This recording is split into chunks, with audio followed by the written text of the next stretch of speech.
In Mark 16, Mary Magdalene sees the resurrected Christ.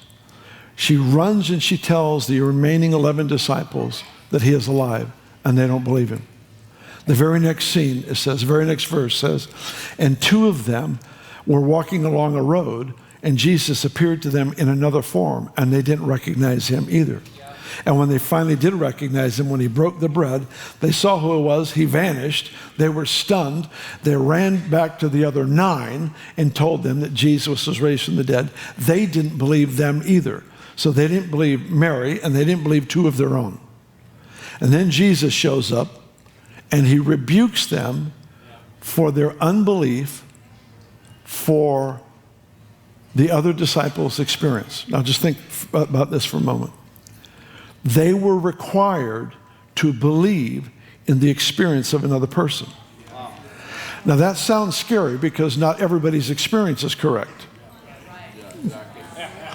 The Lord is not rebuking them because they weren't gullible. He was rebuking them because they did not recognize the presence that was released in their testimony to validate in their heart of hearts that what they were saying was true, even though they couldn't comprehend it.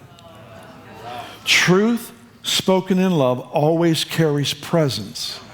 And while we don't always understand the word that is brought, we know the origin by the presence that is released.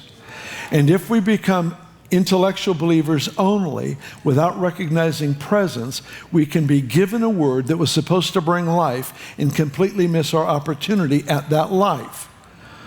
That was the lesson of John 6 when Jesus stood and said, you have to eat my flesh, drink my blood, or you have no part with me. The crowd of thousands turned and walked away, and it was in that context Jesus said, my words are spirit and they are life.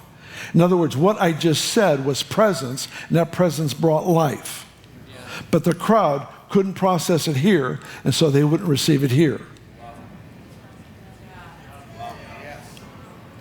The scary part of this story to me is that the disciples were required to believe the experience of another person.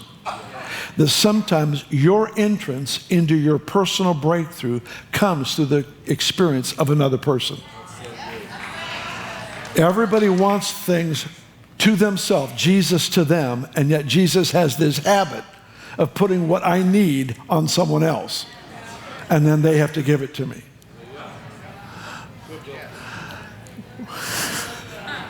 What do you think he's trying to do? I think he's emphasizing we are a body, members of one another. And if he only deals with me directly, he knows what I'll do. I'll become independent.